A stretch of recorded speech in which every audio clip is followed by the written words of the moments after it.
The history of Call of Duty is littered with loved and hated perks. In this video, we're gonna let the hate flow through you, as we recall the perks so bad that their removal became actual selling points for future Call of Duty games. If you love talking about shooters like we do, make sure to subscribe to the channel and give us the old thumbs up. Let's get to it. The Juggernaut perk, first appearing in Call of Duty 4 Modern Warfare, was the answer to one very simple question. How would players feel if we nerfed their bullets in real time and then showed them it was happening? Turns out they did not like that. Juggernaut decreased the damage players took by around 25%, which gave a large advantage in 1v1 fights, and pretty much forced every other player to use it or equip a counter perk such as stopping power. And if you're going to put that in a game, you've kind of wasted your time making the other perks. To be fair, it wasn't all bad. Juggernog, a very similar concept, made its way to zombies, where it was a perfect fit, and became essential to surviving the whole supernatural thing.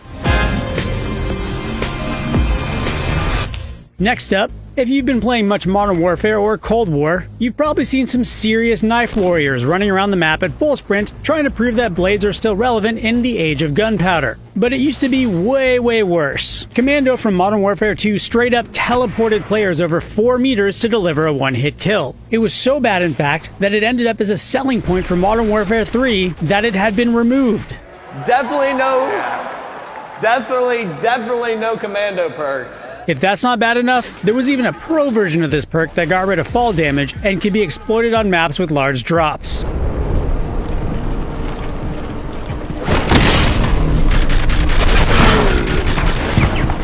The underbarrel grenade launcher, bear with me, is in virtually every modern Call of Duty game, but it was pretty well established early on in Call of Duty 4 to be the noob weapon of choice, which is why it was a bit head-scratching that the awesome power of the noob tube was enhanced in the sequel Modern Warfare 2, which increased explosive damage by a whopping 40% with the Danger Close perk. Not only that, but Danger Close could be paired with One-Man Army, which allowed players to constantly resupply grenades by switching class mid-match. At least if you died to a noob tube, you knew it wasn't your fault.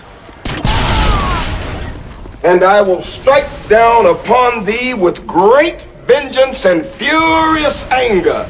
Oh man, are we talking about grenade spam? Revenge from the Afterlife was never cheaper or took less skill than equipping the Martyrdom perk from Call of Duty 4. With Martyrdom, players dropped a grenade when they died. It wasn't that deadly at range, but very infuriating for aggressive players, especially indoors.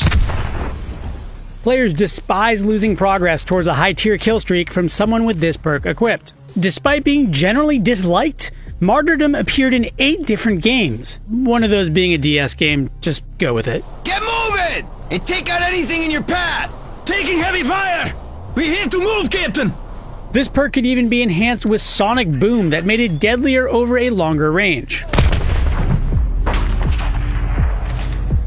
Next, keeping with the cheap stuff you can do after losing category, is a perk that gave players a free drop shot. Last Stand allowed players to fall to the ground with their pistol out and attempt instant revenge. It meant that every player you faced with Last Stand equipped had to be taken out twice. It was even worse in World at War and Black Ops, where variants of the perk showed the player's position to their team and allowed them to be revived. Last Stand wasn't just hated by players, devs hated it so much they used the F word when referring to it.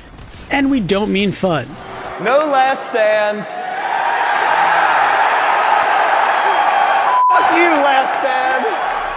Then there's Stopping Power. Stopping Power increased bullet damage by 40%. It's the kind of perk that pretty much guarantees no other tier 2 perk will be picked. Why even bother? Why would players want to get consistently beat if they don't equip magically more powerful bullets? On the receiving end, it was just as frustrating to know you may not have been beaten by good movement or better aiming, just someone who went to a menu and equipped Stopping Power. Oh boy. What are your most hated perks from Call of Duty, and do any of them still exist today? Let us know in the comments below, and don't forget to watch our video where a weapon expert breaks down guns from all kinds of games, including Call of Duty Modern Warfare. Thanks for watching.